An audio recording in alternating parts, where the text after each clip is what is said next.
नमस्कार, स्वागत है आप सभी का। आप देख रहे हैं इंडिया डेली लाइफ का डिजिटल प्लेटफॉर्म। मैं हूं आपके साथ नैना यादव।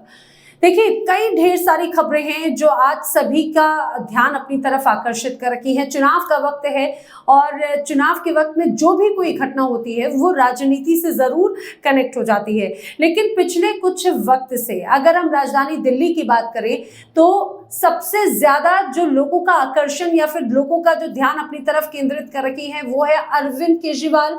अरविंद केजरीवाल से जुड़ी हुई खबरें, अरविंद केजरीवाल के स्वास्थ्य से जुड़ी हुई खबरें और दिल्ली की सियासत से जुड़ी हुई हर अपडेट। दरअसल कथित शराब घोटाले मामले में अरविंद केजरीवाल इस समय तिहाड़ जेल में बंद हैं। उनसे पूछताछ जारी है, न्यायिक हिरासत में है। और लेकिन इस बीच जो सबसे ज्यादा सियासत हो रही है वो अरविंद केजरीवाल की इसी गिरफ्तारी को लेकर हो रही है। उनको बार बार ये दावे किए जा रहे हैं कि भाई अरविंद केजरीवाल का स्वास्थ्य सही नहीं है, जेल में उनके साथ में सही बर्ताव नहीं किया जा रहा है। इतना ही नहीं बल्कि आम आदमी पार्टी के कई ऐसे नेता हैं और खुद अरविंद केजरीवाल की पत्नी सुनीता केजरीवाल बार बार ये आरोप लगा रही है कि अरविंद केजरीवाल की स्वास्थ्य के खिलाफ बड़ी साजिश हो रही है।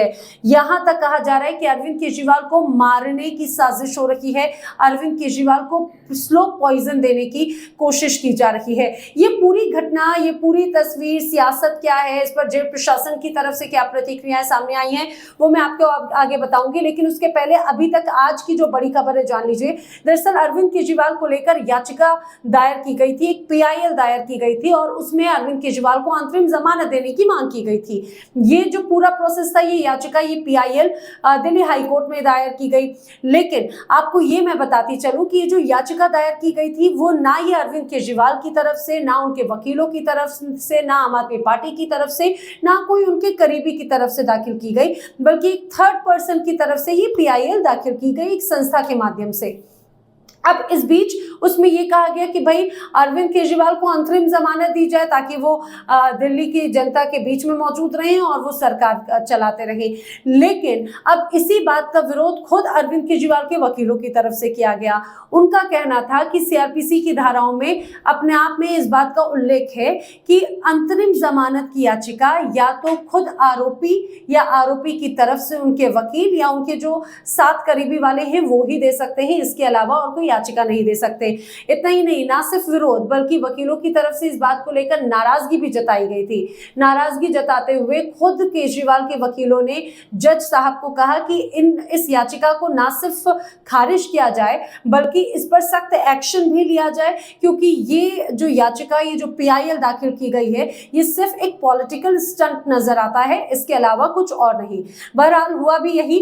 फिर उसके बाद में जब ये याचिका दाखिल करने वाले व्यक्ति की याचिका दाखिल जो हुई थी उसे खारिज किया गया और ना सिर्फ खारिज की गई याचिका बल्कि अब याचिकाकर्ता पर 75,000 रुपए का जुर्माना भी लगाया गया है और ये सख्त संदेश देने की कोशिश की गई है। और ये भी इस दौरान टिप्पणी की गई कि ये जो याचिका है वो राजनीति से प्रेरित नजर आती है। और जब सुप्रीम कोर्ट में इस तरह की याचिकाएं एंटरटेन की जा रही हैं, जब सुप्रीम कोर्ट में ऑलरेडी मामला सुनवाई में है, तो आखिर इस तरह की याचिकाओं का क्या औचित्य है। और इस तरह की याचिकाओं के माध्यम से एक तरह से कोर्ट का वक्त ही जाया होता है।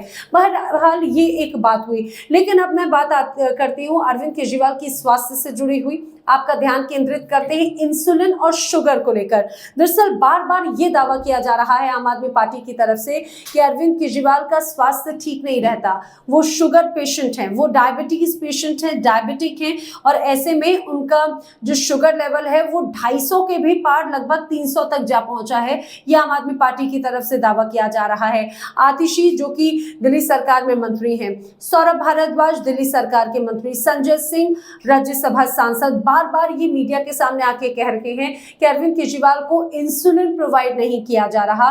बार बार ये कहा जा रहा है कि उनके साथ उनको सही ट्रीटमेंट नहीं दिया जा रहा है और स्लो पॉइजन देने की कोशिश की जा रही है। अरविंद केजरीवाल के साथ में, उनके स्वास्थ्य के साथ में खिलवाड़, यानी कि उनकी जान से खिलवाड़ है। अब मैं कुछ डेटा भी मैं आपको बताती चलती हूँ। दरअसल अलग अलग बातें कही गई हैं बाकायदा इसको लेकर याचिका जो है कोर्ट में दाखिल की गई। कोर्ट रूम में सबने अलग अलग अपनी अपनी तरफ से दलीलें दी और जो ईडी की तरफ से भी जब पेशी हुई थी तो ईडी ने बाकायदा उसके बाद में डाइट चार्ट तक फॉलो जो अरविंद केजरीवाल करते हैं उसका हवाला दिया। दरअसल ये कहा गया ईडी की तरफ से कि एम्स के डॉक्टर को केजरीवाल की सेहत की जांच करने दी जाए। ये सुनवाई के दौरान कहा गया था। केजरीवाल के वकील ने कहा था कि ईडी की सलाह की जरूरत नहीं है, खाना जो है वो 3-4 बार चेक किया जाता है, उसके बाद ही उन्हें खाना दिया जाता है। केजरीवाल के वकील इस बीच कहते हैं कि जेल प्राधिकरण से पूछना चाहिए कि ईडी को केजरीवाल के खाने की एक एक डिटेल आखिर किस आधार पर है, क्या ये जेल प्राधिकरण की तरफ से उन्हें डिटेल दी गई।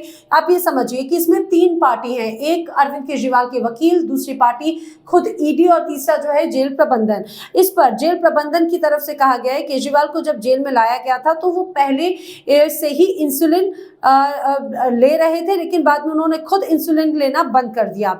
जेल प्राधिकरण ने कहा था कि केजरीवाल को घर से बना हुआ खाना देने में कोई शर्त नहीं थी कि वो फल खाएं या कुछ और खाएं, लेकिन वो डाइट फॉलो नहीं कर रहे हैं, जिस वजह से उनका बार बार जो इंसुलिन लेवल है उसमें गड़बड़ हो रही है, उनका शुगर लेवल हाई हो रहा है, वो डायबिटीज बढ़ती चली जा रही है।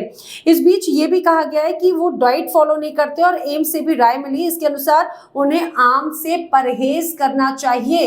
ये बात जेल प्राधिकरण की तरफ से कही गई है। दूसरी बात मैं आपको ये भी बताऊं कि अरविंद केजरीवाल के लिए इस समय जो खाना है उनके घर से प्रोवाइड कराया जाता है और यही जेल प्राधिकरण इसे आधार बना रहा है, प्रवर्तन निदेशालय इसे आधार बना रहा है। उनका कहना है कि अरविंद केजरीवाल को ऐसी डाइट से बचना चाहिए जो कहीं ना कहीं इंसुलिन लेवल में कुछ गड़बड़ हो या फिर इसके बाद में शुगर लेवल जो है वो आपका इम्पैक्ट करे। और ये भी कहा गया जिसमें आम शुगर बढ़ाता है, आलू का सेवन बार बार कराया जाता है। यही आरोप लगाया जा रहा है कि अरविंद केजरीवाल जानबूझ के इस तरह का खाना खा रखे हैं, जानबूझकर ऐसी वस्तुएं खा रखे हैं जिससे शुगर लेवल बढ़े और अपने स्वास्थ्य का हवाला देते हुए अरविंद केजरीवाल जमानत लेना चाहते हैं। ये ईडी की तरफ से बड़ा आरोप लगाया गया है। आपको मैं ये भी बताती चलूं कि इसके बाद में एक के बाद एक कई याचिकाएं जो हैं, याचिकाओं पर जब सवाल जवाब हुए और उसके बाद में भी एक के बाद एक आरोप प्रत्यारोप का जो दौर है वो देखने को मिला। दरअसल ईडी बार बार यह आरोप लगा रही थी कि अरविंद केजरीवाल को टाइप 2 की डायबिटीज है, लेकिन अरविंद केजरीवाल जेल में आलू खाते हैं, पूरी खाते हैं, आम खाते हैं और खूब मीठा खाते हैं ऑन रेगुलर बेसिस। और ईडी की तरफ से ये कहा गया था कि उनका शुगर लेवल इसकी वजह से और बढ़ जाएगा और ऐसा होने पर वो मेडिकल आधार पर जमानत लेने की सोच रहे हैं। बार बार सवाल अब ऐसे में ये खड़ा होता है कि अगर ईडी की तरफ से जो आरोप लगाए जा रहे हैं वो सही है तो क्या अरविंद केजरीवाल अपनी जान से खुद खिलवाड़ कर रहे हैं? क्योंकि जिस तरह की जो तस्वीरें हम देखते हैं, केजरीवाल को घर से खाना दिया जाता है और खाना खाने की इजाजत उन्हें मिली है और उनका जो भोजन है खुद उनकी पत्नी सुनीता केजरीवाल भेजती हैं। उनका भोजन उनकी पत्नी सुनीता केजरीवाल पूरी चीजों को देखकर भेजती हैं। बार बार यही आरोप ईडी लगा रहा है कि जानबूझकर केजरीवाल को ऐसा खाना दिया जा रहा है जिससे उनका शुगर लेवल बढ़े या फिर ये एक रणनीति है जिसके आधार पर जेल से बाहर आने की सोच रहे हो। और आपको ये भी बताते चले अरविंद केजरीवाल का बाकायदा डाइट चार्ट जो है वो भी बाकायदा शेयर किया गया था। 11 अप्रैल का डाइट चार्ट सामने आया था जिसमें यह बताया गया था कि अरविंद केजरीवाल ब्रेकफास्ट में 3 अंडे, मिक्स फ्रूट, चाय, काला नमक जो है वो ये सारी चीजें लेते हैं। लंच में उनके लिए पालक सब्जी, घिया, कोफ्ता की सब्जी, 3 रोटी, मिक्स फ्रूट, सलाद, चाय सब कुछ देते हैं। डिनर में आलू की सब्जी, 5 पूरी, दही, फ्रूट्स जो हैं वो उन्होंने खाए। बाकायदा जो जेल मैनुअल है उनकी तरफ से उनके आधार पर जो चीज़ें हैं और जो परमिशन दी गई हैं उस आधार पर ये चीज़ें शेयर की गई। लेकिन इस बीच जब हाल ही में रांची में एक बड़ी महागठबंधन की रैली होती है, उस महागठबंधन की रैली में महागठबंधन के अलग अलग राजनीतिक दलों के कई नेता शामिल होते हैं। लेकिन अब इस बीच क्या होता है, इस बीच सुनीता केजरीवाल जो कि अरविंद केजरीवाल की पत्नी हैं वो मंच पर आती हैं on behalf of Arvind Kejriwal और उसके बाद में फिर वो अपना संबोधन देती हैं और वो कहती हैं कि अरविंद केजरीवाल को जेल में मारने की साजिश चल रही है, अरविंद केजरीवाल को स्लो पॉइजन दिया जा रहा है। यही बयान आतिशी या सौरभ भारद्वाज जैसे आम आदमी पार्टी के जो नेता हैं वो लगातार देते रहे हैं। देखिए सियासत बहुत जोरों पर है, लेकिन आखिर इसके पीछे का क्या उद्देश्य है, आखिर इसके पीछे की क्या तस्वीर है, अपने आप में ये सवाल खड़े करती है। लेकिन कुल मिलाकर ये जरूर कहा जा सकता है कि चुनाव के वक्त में आखिर कुछ भी संभव है, क्योंकि एक तरफ जब हमने देखा था जेल प्रबंधन की तरफ से बाकायदा एलजी को एक नोटिस जो पत्र लिखा गया था, उसमें ये तमाम बातें मेंशन की गई थी। और उसके बाद आज अरविंद केजरीवाल ने एक पत्र लिखा है जेल प्रबंधन को। उस पत्र में उन्होंने कहा है कि भाई जो जेल प्रबंधन ने बातें कही, मैंने आज अखबार में पढ़ी और मैं ये सारी खबरें पढ़कर बहुत ज्यादा स्तब्ध हूँ, मैं बहुत ज्यादा दुखी हूँ, क्योंकि उन्होंने कहा कि जेल प्रबंधन झूठ बोल रहा है। उनके स्वास्थ्य को लेकर जो बातें कही गई हैं वो झूठ बोली जा रही हैं। उनकी तरफ से ये कहा गया है कि मैं इंसुलिन लगातार लेता हूं, लेकिन मुझे इंसुलिन नहीं दी जा रही है। जिस तरह से एम्स के डॉक्टर का जिक्र किया गया तो उसमें ये बात भी हुई कि अरविंद केजरीवाल जो है वो बहुत पहले से ही इंसुलिन नहीं लेते हैं। लेकिन अब इसको लेकर भी अलग अलग जो प्रतिक्रियाएं, अलग अलग बयान जो है वो जरूर सामने आ रहे हैं। बहरहाल चुनाव के वक्त में इस तरह के बयानबाजियों का सिलसिला तो हम देखते हैं, लेकिन आखिर ये शुगर वाली सियासत क्या है, डायबिटीज वाली सियासत क्या है, ये स्लो पॉइजन वाली सियासत क्या है, ये अपने आप में हैरान कर देती है। लेकिन जेल प्रबंधन पर बड़े गंभीर आरोप आम आदमी पार्टी की तरफ से, खुद अरविंद केजरीवाल की तरफ से, सुनीता केजरीवाल की तरफ से लगाए गए हैं। आखिर दिल्ली के मुख्यमंत्री के साथ में जुड़ रही इस सियासत और शुगर लेवल पर चल रही इस पूरी राजनीतिक हलचल को लेकर आपकी क्या प्रतिक्रियाएं हैं, आप हमें कमेंट सेक्शन में जरूर बताएं। और हमारे साथ इसी तरह की कुछ और खास जानकारियों के लिए इंडिया डेली लाइफ के डिजिटल प्लेटफॉर्म पर आप जुड़े रहे। फिलहाल दीजिए इजाजत, नमस्कार।